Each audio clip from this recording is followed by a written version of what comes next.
Assalamu alaikum, welcome. Jazakallah khair for taking your evening out to join us for the Strategies for Career Empowerment webinar today. It'd be good as you're joining in, if you haven't already, pop your name in the chat along with where you're from and your profession. Be good to see the mix, inshallah. Today we have our lovely guest, Hina Mahmood. I myself am Aman Abati. I'm one of the BIMA Council members. We've also got another team member here as well who'll be joining us as well, helping us out. Jazakallah khair for entering your names and things in the chat.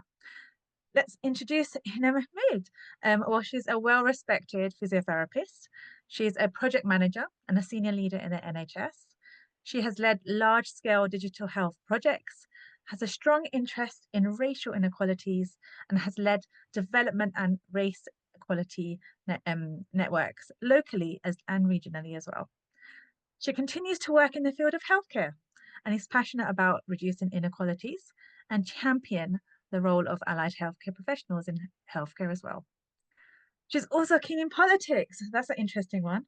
We'll ask her about that too. And is also keen on, working on, the impacts of minority communities. So we'll welcome Hina today. So feel free to share your slides when you're ready as well. Thank you very much. And Jazakallah khair for having me. It's an honor to be here with BIMA and all of you guys.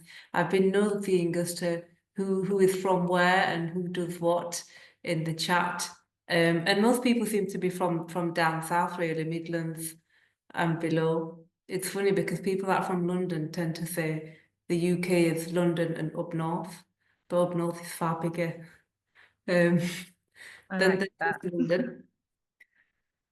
So as Amina kindly said, the topic is career empowerment. And I think it's almost a cheesy phrase, isn't it? Career empowerment, as if, the empowerment comes from the career. In a very brief summary, I would say the empowerment doesn't necessarily come from the career, it comes from the individual. And I hope that tonight I can share with you some tips that would help you yourself to unlock that empowerment that I know is within you and not necessarily the role that you are striving for or where you want to be or perhaps where you are at the moment. So without further ado, I think, in fact, it's probably useful just to sort of say a little bit more about why I'm talking about this topic. So in the NHS generally, and most people work in the NHS who work in healthcare in the UK, we are 25% of the national health system in terms of employment when you look at Black and Asian minority ethnic people. And yet, when you look at management structures and trust boards and chief executives, they tend to be often of white background.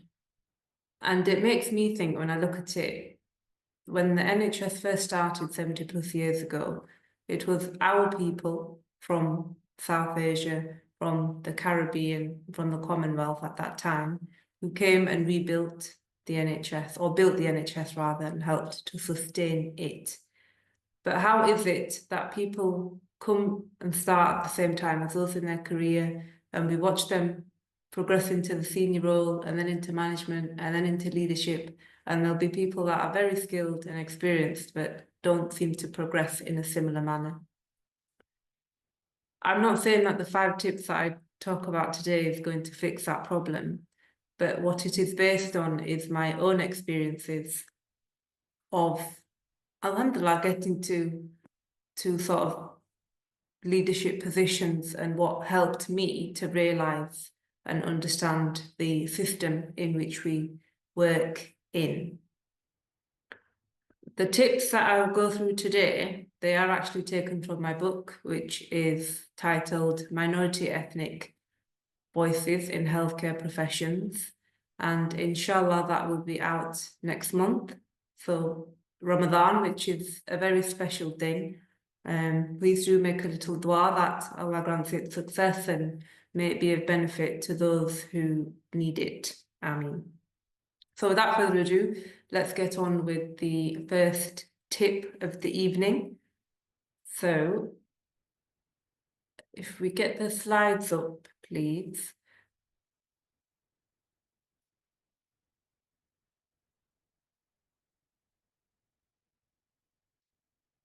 I wanted to keep it practical and quite light, so it'll just be 5 tips, of which the first one is learning the art of networking. Can others see that on your screen?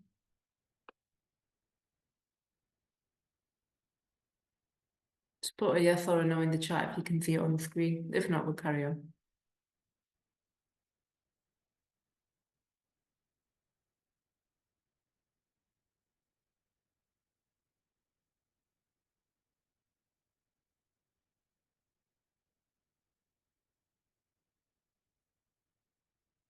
But what I'll do is I'll keep talking and then inshallah the slides will catch up. Okay, so networking, if you have a pen and paper, you can write these down. If not, we'll send the slides after, inshallah. Networking for me was the first thing. So learning the art of networking, if you like. When I first started in my career journey, if you like, I didn't particularly have the confidence to go and speak with people who perhaps I didn't know or I thought were of influence or would be able to potentially help with any advice or queries I have. And I think how I practically learned that, funnily enough, was a conversation with a colleague who I was put in touch with by a manager. So I went to have coffee with them one day and they asked me as I sat down, what's your elevator pitch? I was like, what on earth is an elevator pitch? And then they explained it's a short sort of few sentences explaining who you are, what you do, and how you may be able to benefit that person or asking for some sort of knowledge exchange. And it's not as blunt or practical as that, but it was a really helpful thing to think, okay, this is how you start to network with people. And then as I practiced that, sometimes you get it right, sometimes you get it wrong. But the important thing was to try and start putting myself out there and speaking with people that perhaps I hadn't necessarily spoken with before to see whether there were any opportunities that they could perhaps offer or point me in the direction to. And I think the reason why there is an art of networking as such is that when you speak with people that you don't otherwise know, they probably can help you understand things that you might not be aware of, whether that's in understanding how something works or whether it is in them being aware of opportunities that you perhaps don't have. And an example of that would be for me that when I started learning to network with other people, I think it was maybe 2 years after, I kept in touch with one of my, she was a deputy manager, kept in touch with her on and off. And one day she randomly sent me an email and said, oh, check this job out. It might be good for you. And I looked and I thought it looks interesting, applied for it and actually got it. And that was then my journey into leadership. And when I got to that point, it made me think that was the power of the networking, in that I otherwise would not have paid interest to that job or even been aware of it, that it was out there. Learning to network with other people is how you begin to know other people, what they do, what they bring, and how you can potentially fit into that or benefit from it. And it's also a space where you essentially can start to build a little community around you. As we do outside of the workplace, you find a community, you build with them, you perhaps go to events, you build a relationship with them, and it's the same thing with networking, except in a more professional capacity. And particularly from a career perspective, it becomes helpful when perhaps you have an issue at work, you're not quite sure who to ask for advice for. It's when you can then turn to a network or a people who can help you with queries you may have to work through potential issues that we may face. Second tip, find a mentor. This was by far the biggest thing that changed the game for me. A mentor is somebody that you perhaps is in a more senior position to you, and you can exchange knowledge, information, opportunities with them for your growth. but also for their growth as well. So for me, my first mentor was one of my managers. I was at a bit of a challenging time in my career. I wasn't sure what I wanted to do. I knew I wanted to explore different things, but I didn't quite know how you get there, what you do, and who to go to. So I went to her and I had a pretty good relationship with her. She was kind of aware that I was wanting to do other things, but not quite sure what. And I just asked her one day and said, I want a mentor, and is this something that you can offer? And she'd never done mentoring before either, but she said, yeah, I'm happy to do it and we'll learn on the journey together. And it must be probably the single best decision I've made in my career, because from that, I learned an awful lot. Every month, it was like that accountability month where I went and told her what I'd been doing in that month to try and work through my questions. And she would hold me accountable, but she would also give me some life advice that I otherwise just didn't have on how I can navigate certain situations that I was going through at the time. It was also a sounding board as well, so where I wasn't sure on something, it was somebody I could go to who she had 20 years more experience than I did in the workplace, and it was learning from that wisdom and experience that she'd had from previous situations that I could then perhaps apply or take benefit from in my situations. And the two probably key things that I will always take away from it was, one, she explained to me how she went on the journey to doing a master's in leadership, what that was like, what it entailed, the application process, etc. And also a more vulnerable time when she told me about a time that she had experienced workplace bullying, what that felt like, what that looked like, and how she sort of moved on from that. And it was a very powerful thing and a very vulnerable thing for her to share as well. But for me, it was a learning lesson of how to behave in the workplace and how behaviors from other people can affect you, but more importantly, what somebody else has done who's been through that situation and how they navigated it and overcame it. And mentors, I think there's a bigger push than there previously was in the NHS on finding mentors. A lot of trusts do reciprocal mentoring, which again is very helpful. There's the NHS Leadership Academy, that's quite good. I'm sure within BEMA, if there isn't already, it's something worth considering. And even if it's just you like the way that somebody works, or you think actually you could benefit from them, it's worth the question. I didn't know whether my mentor was going to say yes or no, but I got to the point I thought, well, if she says yes, great, it works out. If she says no, there's how many billions of other people in the world. I'm sure I'll find somebody who's happy to take me under their wing and help me to benefit and learn. And that's how it happened.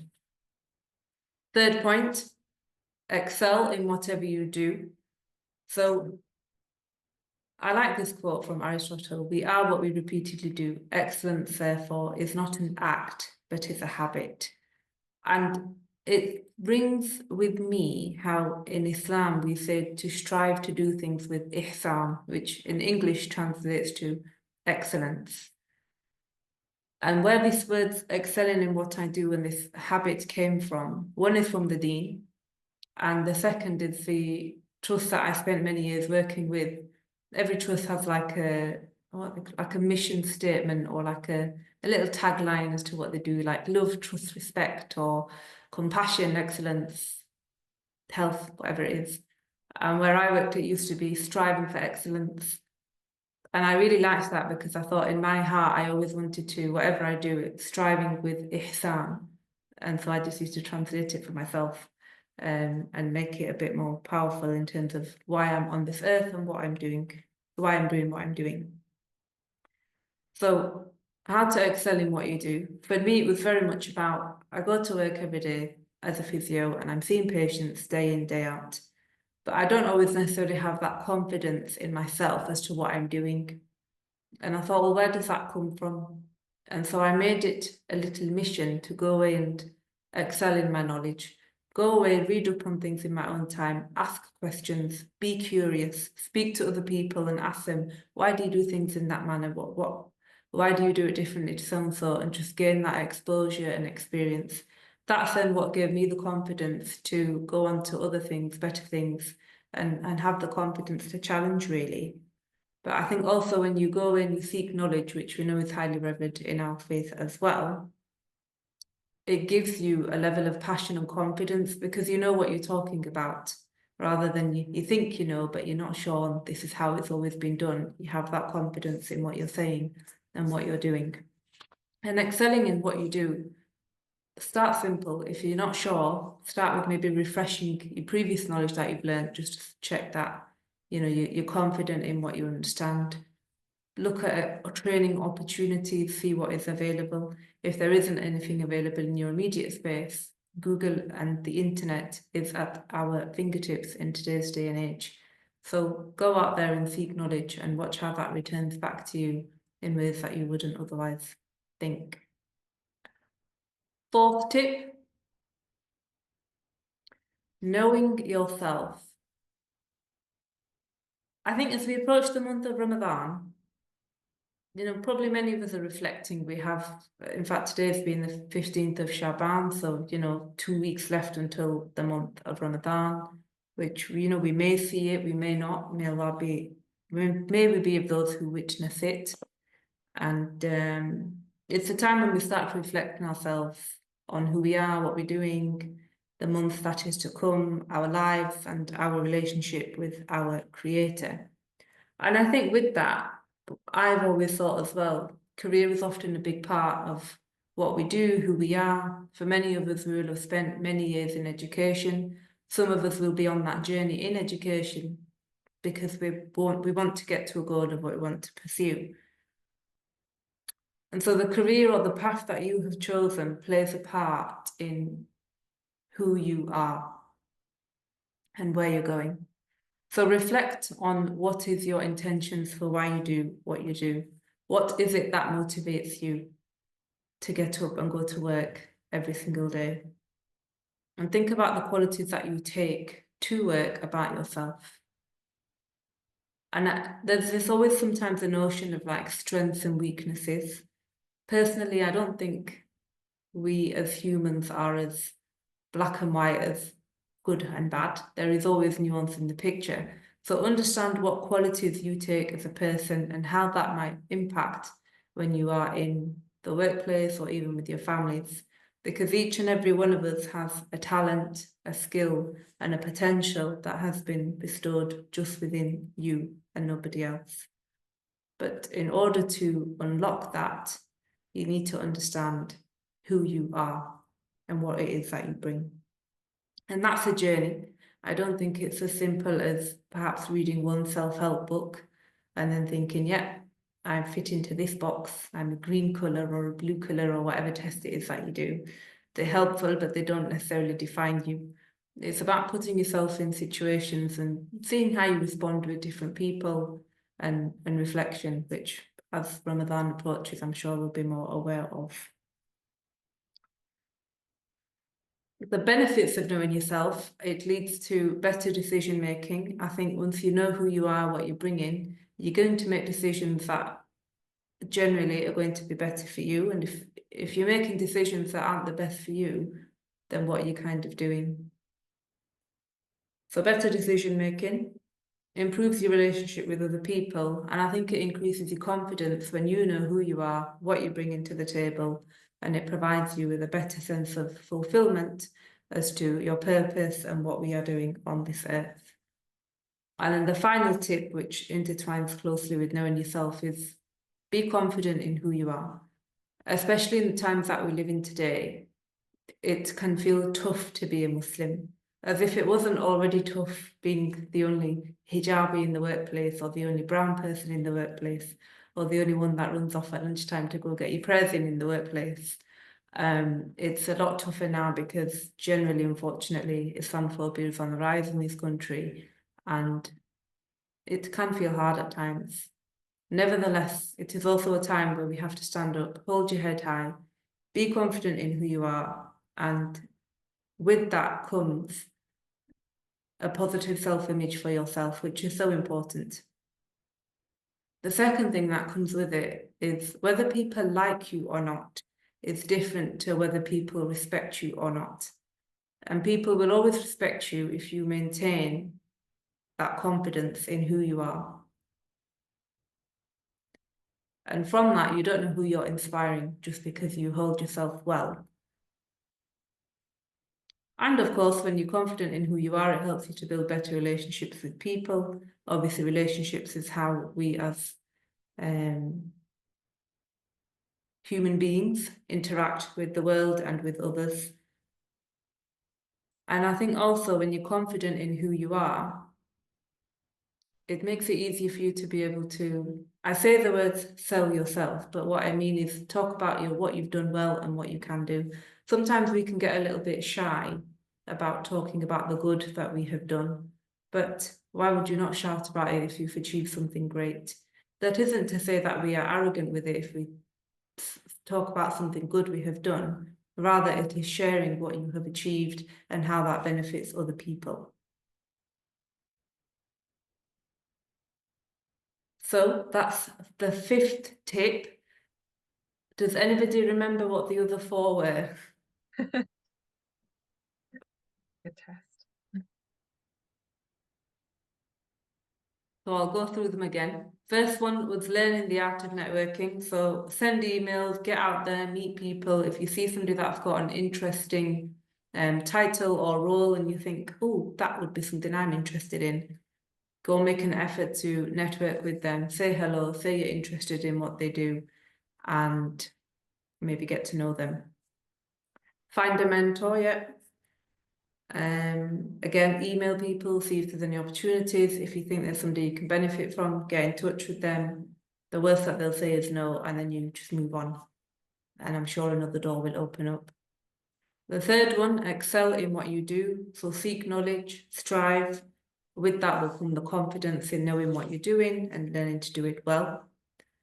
4th one, knowing yourself, understanding who you are, what maybe makes you happy, what makes you angry, how that might then play out in the workplace, and what that can mean for your potential and where you want to get to in the future, inshallah. And then 5th one, being confident in who you are, learning how to sell yourself, being confident in articulating what it is that you can bring, who you are, and what you're all about.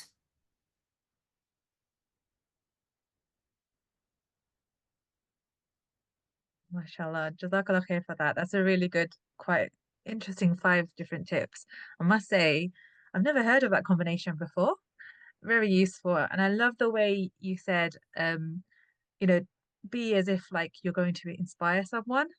Because I always thought, as Muslims, like, we've always got to have sort of that, humble, not to blow your own trumpet, but I like that take on it, where if we portray ourselves in a way, in that leadership position, you know, for someone else to come along and say that I can do that too. That's actually a really good intention to have. Jazakallah khair. That's a good takeaway for me. Anyone else have any good takeaways that they've taken today that they'd like to share? Please feel free to come off mic or type it in the chat. Sister Anila says, can you remind about the elevated pitch you mentioned earlier? Yeah, it was the elevator, so like when you're going up and down in Oh, the lift. lift, yeah. We're trying to Okay. think of the escalator or elevator, but it's elevator. So basically just a few, maybe 2 or 3 lines like, hi, my name is Hina. I work in digital healthcare. I'm really interested in what you mentioned about the latest project you've got. Could we have a chat about it sometime? Just simple like that. Okay, mashallah. That's actually really good. I've never thought about like, having that bullet point in my head of that introduction. Just in case you're like caught off guard and you see something that you like to be more involved in potentially. Zainab said for her it's more about the personality, confidence. Yeah, definitely. I think everything we do, if we do it with confidence, inshallah, that will instill others with confidence as well, and others will have confidence in us. I think that's another thing as well. Maybe there's a bit of uncertainty, but if you show that you can do the job, you are interested, you can lead a team, then that's it, inshallah, we've got the ticks. Anyone else want to share their takeaways? Or do you guys have any questions or come up with any comments?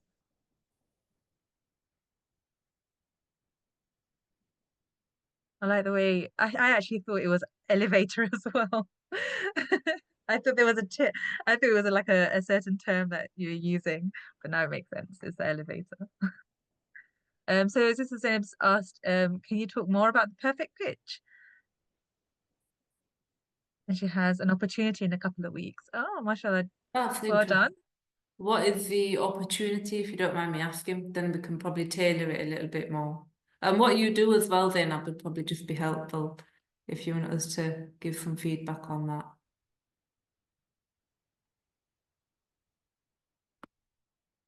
Sister Sophia says it's very impressive and useful suggestions. Jazakallah khair. Then we'll wait on you. Tell us. Jazakallah khair, Rima. I think one of the other things as well is that just give it a try. Don't be afraid. If it goes wrong, it goes wrong. Qadar Allah, you just, you write it off and you try again.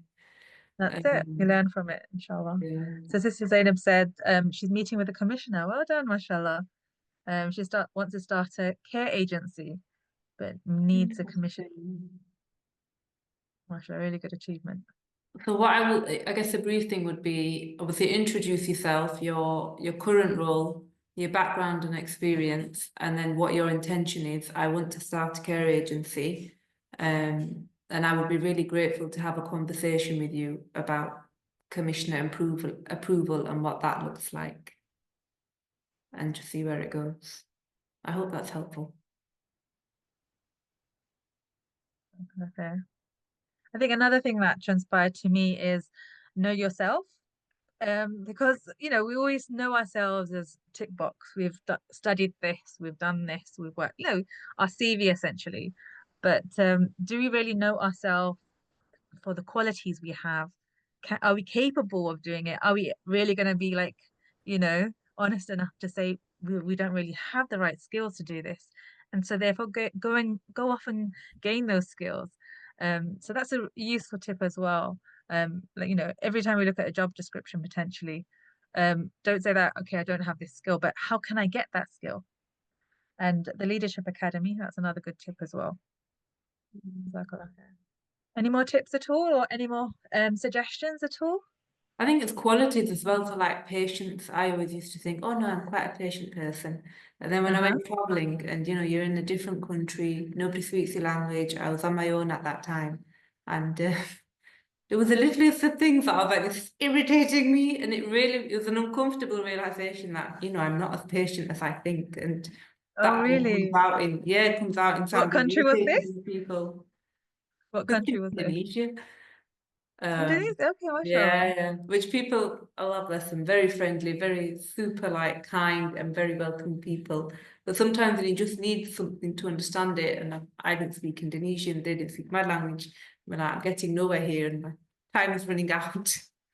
It's situations like that, which in the workplace we probably come across every single day, but we don't always think about the impact that may have on us. Maybe when people are not being fair or kind, but also the other way as well. Are we behaving in a manner that we should? And are things irritating us that maybe shouldn't be, or are, if it is appropriate, what are we going to do about it? That's a good tip actually. Showing patience and maybe using that as an act of dawah. And that all transpires our personality, isn't it? Sister Zainab is asking, do you pay for a mentor? And how do you decide if someone's a good mentor? That's a very good question. Both questions very good, actually. Do I pay for a mentor? Personally, no. And I never have needed to, alhamdulillah. It's been such a way that people have just kind of met, come in my path, and it's worked out well. Some people do. I think that's an individual decision on each and every person and where you think somebody may well benefit you. I would probably say reach out or review your immediate circle, where you're in, the access that you have to people around you, and see if you can get something from there first before then looking at a costly program which you may or may not benefit from. How do you decide someone is a good mentor? Again, a very good question. You don't, in summary. You have to. you have to kind of start that journey. So what I would always do is have an initial conversation, tell them what it is you're looking for, ask them, you know, what are you wanting from mentoring, and have that conversation. Some of it will be your intuition. You might meet someone and just from the off. So for my early mentors, I just really liked the way that they worked, their values, their achievements, and how they interacted.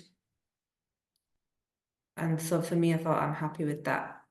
And then there's some people I've met who have had a mentor and then they felt like they were constantly chasing them. So they got to a point where they just kind of kindly left it and moved on. I hope that helps. So it sounds like it can be a hit and miss, but you actively saw like people's success potentially. So that can potentially transpire to you. In terms of say Sister Sophia, she's mentioned NHS England for mentorship program. That's a good one, possibly. And yeah, she agrees as well. Confidence itself can actually, lead to the excelling as well in what we do. In terms of what else you said as well, you touched on decision making, which is quite, it sounds easy, but it's actually quite hard, especially when you're making a decision in a leadership role, because you've got to be prepared for the backlash. What sort of experiences have you had in good decision making, bad decision making? Apologies for putting you on the spot, but yeah, it'd be good to have some insight. Because I feel Absolutely. like, especially at work, it happens now Yeah. and then, isn't it? Good decisions that I've made. I think there's been some very tough decisions that I've had to make. So, for example, during COVID, it was a very difficult time because at that time we had obviously disproportionately impacting of BME people. I say BME, there's a whole controversy around that term, but just for the sake of talking now, I would use that term. And there were a lot of decisions at that point that had to be made that I felt needed to be made, but at that time I was quite young. I felt like it was not the consensus to make the decisions that I did and that I chose to act on, but I also felt like I needed to. And so what was good about them is that I put myself forward out there and I interacted with some senior leaders that were higher than me and made clear what my thoughts were on how I felt that the impact of COVID was affecting staff who were of Black and Asian background and what I felt needed to be done. And I can remember, funnily enough, at the time, my mentor was like, please don't do this in a manner that is going to backfire on you. I was like, I'll take the advice and I appreciate it. And I did appreciate it because had I not probably had that conversation with her, I probably would have gone in a bit more of a fiery or angry manner, which was a very tough time to deal with, but that probably wouldn't have helped the situation. So it was hard to keep a cool head even though that was what was needed. But alhamdulillah, it worked out well because from that conversation, that decision of taking it to the high board and putting forward uncomfortable views meant that we were then able to be more proactive with supporting our colleagues, put in place support for them, and helped a lot of people through what was a very difficult time. Bad decisions I've made.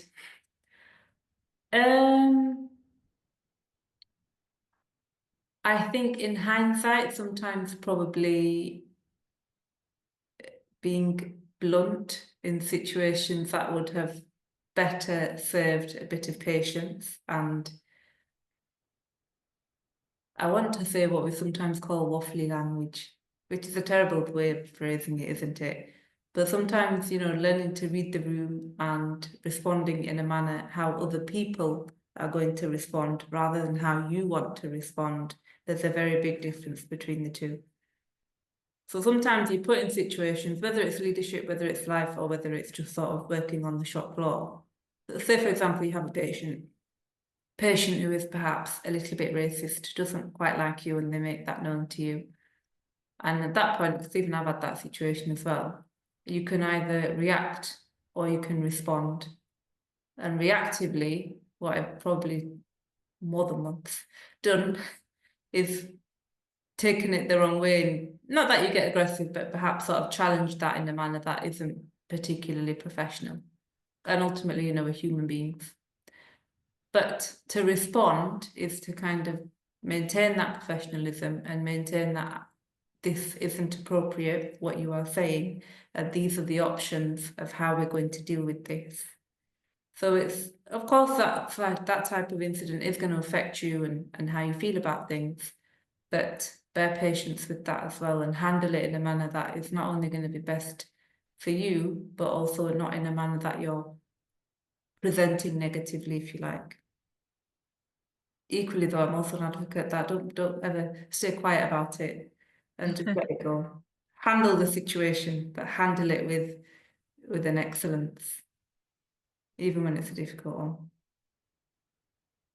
I love the way you mix it up, like to make sure you say something, Yeah. but say it wisely, isn't it? That's the message. Yeah, I'll tell you why, because once I was a nurse, hijabi nurse that I used to work with, and it was just after an incident, I think it was the Manchester bombings around that time. Of course, Islamophobia spiked, and a lot of people were fearful, both sort of white people, or Muslim people and non-Muslim people, fearful of the situation we were in. And this Muslim nurse had been targeted by patients, and she didn't say anything to them, and nobody stuck up for her. And then when I heard about it from colleagues on the ward, that all like patients had been racist to her, I went and spoke to her and I just said, are you okay? Like, what happened? And she was like, oh, it just happens. You just get on with it. And I was like, no, you don't. Because you do that, they're going to think it's okay to do it to the next one and the next one, and it just carries on. And so I think obviously different people, different personalities, but I am a strong advocate in that, stand up for yourself in whichever situation that is. Sound like good advice. Jazakallah khair. Anyone else want to come in with this at this point with any other questions at all or any other comments? I'm thinking about my takeaways as well, and I like the way you said make it a habit. It's the sunnah really, isn't it? So if you do something, do it small, and then that will become your habit, isn't it? And I'm just thinking, it's true. It's if you want to aim for something like that, aim for a leadership position, make it that habit. Like, don't make it as if like, no, I'm happy where I am. Be comfortable in your position. I think it's good to actually think outside the box. Be prepared to like reach out. So yeah, I like that bit as well, inshallah. Anyone else at all?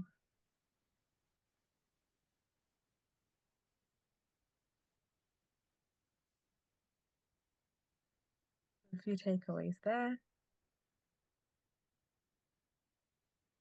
Tell me more about yourself, Hina. What's in terms of your background? I know you've got some leadership positions there. What's your current position at the moment in terms of leadership? You said politics as well. So I'm not actively involved in politics, but I take a keen interest. So I previously volunteered a lot with MEND, Muslim Engagement and Development, and I learned an awful lot from them.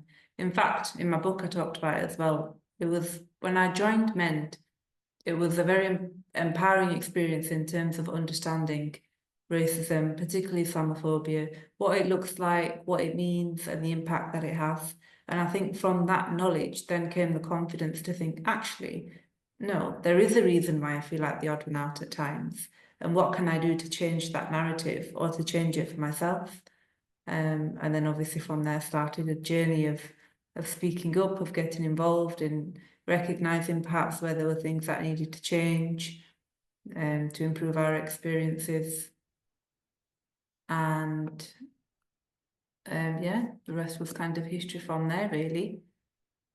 So I'm just having a look at the comments. So Sophie just wrote that you've been bullied a lot and I've always been an introvert and learning the art of networking.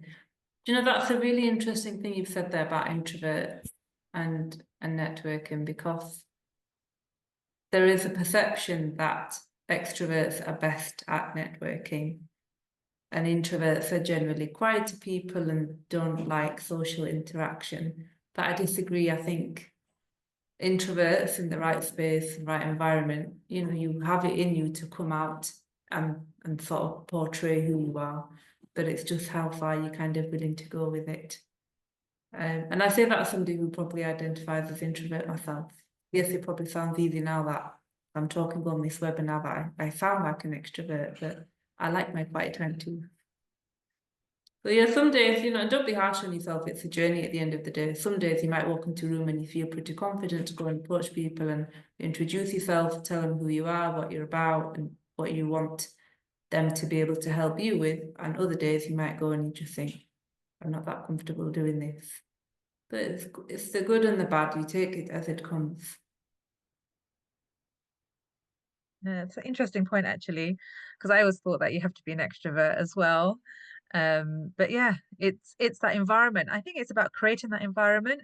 And again, it's that confidence. Having those keywords, like you said in the beginning, the elevator talk, having that elevator talk in your head. I think that's a really good takeaway. Not only like introducing yourself CV wise, but having that keywords of what you want out of it as well. So, Yeah, mashallah. I think sometimes there's a perception that your CV speaks for you. It doesn't. You speak for True. yourself. Yeah, your achievements and things are great. Talk about them, mention them, but you are not your achievements. They're a part of you, and it's you that has helped them to come about, not the other way around. True. Just thinking about networking and things, like, Mm. what sort of steps and what sort of environments do you find that is a good place to go to network? The clinical world in the NHS, I think, just doesn't always accommodate it, but the corporate world really does. And having worked in both, there is such a drastically different way of how you work. So, for example, clinically, it's like you don't really have the time to go off and go to a networking meeting or to a lecture that might be happening or whatever. Whereas I think in corporate, a bit more time is made to do that. How it changes for clinical, I think it's you just have to ask. And I think that's probably what got me into a bit of trouble at times because I would ask. Sometimes it was a yes, sometimes it was a no. Either way, I was going anyway. It was a formality that I would have, and sometimes it got me into trouble. But then when you're in corporate, I think it's seen as a bit more of an acceptable thing to kind of say, yes, I want to progress, I want to learn, I want to do different things. But always just be open to have that conversation. You will best know your circumstance and how much you can kind of push the boat or rock the boat. And you know what you can do and what you can't do. And even if you're in an environment that isn't conducive to allowing you to thrive, think about what your options are then. Is it a potential to potentially look at other things? Is it a potential to kind of sidestep and make changes in other ways? Is it a potential to maybe speak to a few people in your team who might have a similar thinking to you, where you can benefit together and actually kind of learn to change things a bit? When I have situations like that, I always think of in the Sira, the time when there was an incident in the Sira, which I can't recall, but there was one person who really didn't agree with what was happening. And so he went to a second person and said, this is what's happening, I don't agree. He went to a third person and he also said, yeah, I don't agree. We went to a fourth person who said, I don't agree. 5 people then got together and were able to collectively raise their grievance and change the game.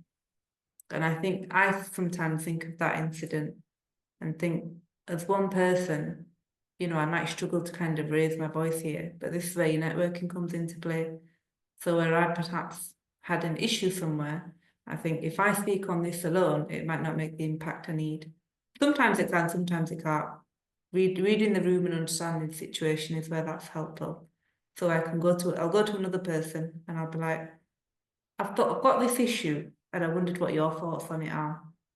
Go to the next one and you build a little group and then you can collectively take a grievance or an issue. And I don't mean grievance necessarily in the formal HR, I just mean an issue that you may have, and hopefully influence change that way.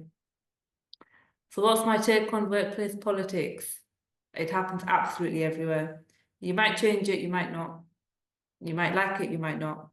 But you will always have a hand that you can do something in it. You're never going to be powerless enough in a position that you can't change something. I Sometimes listened they're to a good, talk. sometimes they're bad. I listened to a talk once where, Allah reminds us that, he's the one who controls people's hearts. Indeed. So when you're thinking about, oh, what's so and so doing, so and so thinking, at the end of the day, Allah controls their hearts. So, why not ask, the one who controls their hearts, for the ease that you're looking for. So Indeed. And I inshallah, think we can sometimes allow the politics to define us, but change the game. You can't always change other people, but you can change how you respond to them or how you react with them. So sometimes definitely, changing how you behave somewhere in a particular politics will be what changes. definitely. It could be the reaction that they want. It could be like, giving them that dawah that you won't take part in it potentially. So yeah. And maybe the politics is there or in front of your face for your reaction. So it's like I personally would not take part in it. And that's my stance. And I maintained that really. Yeah, And if you keep to what your values are, I think you gain that respect. agreed. Um, and I've been in some scenarios where some like line managers have actually said, I haven't heard you rant yet. I haven't heard you have a go yet. And I'm like, I just don't want to do it. So it's amazing that there is this expectation as well to join Yeah, in. yeah. So if you just don't take part in it, people inshallah will respect you for it as well. I agree with that. I think don't get involved in like the petty things, but be aware. Hmm. Don't necessarily let it impact how you behave. Definitely. That's a good point actually.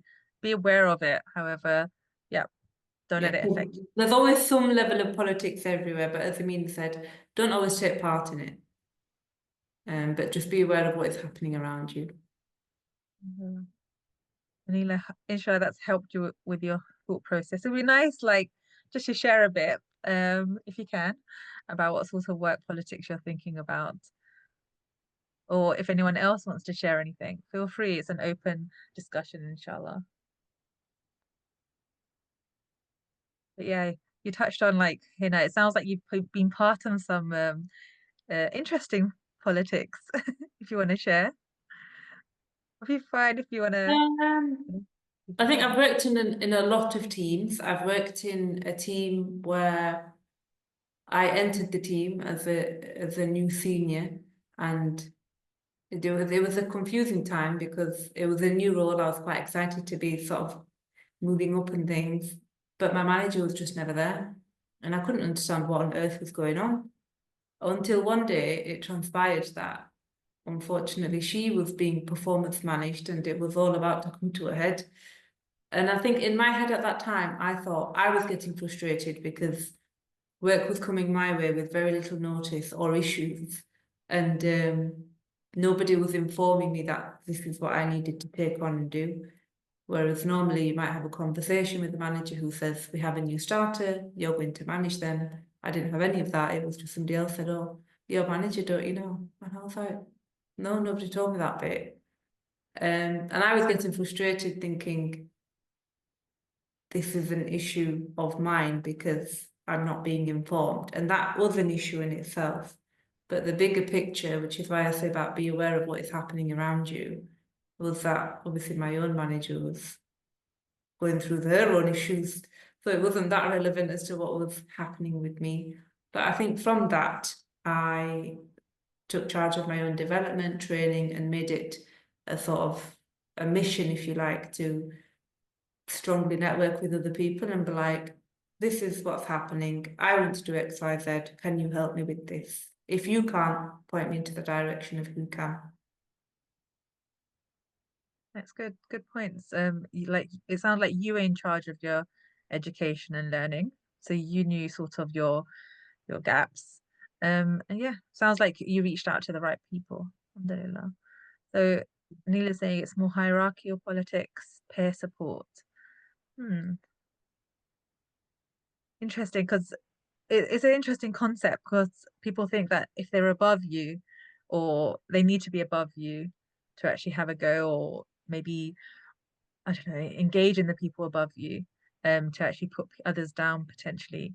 Is that what you're thinking about, Anila? Be nice to know more, inshallah. But yeah, I think we're coming to a close as well. So I'm just thinking it'd be nice to wrap up or think about the five points you raised. You're going to be testing me as well, but it'd be nice to go over it. But I think you started off with the art of men. Is it networking? Yeah, Yep. Who else would like to come in with the different points that they remembered? You can help them out, Hina, as well. Excelling in what you do. That was one. yeah. So we've got learning the art of networking, excelling what you do,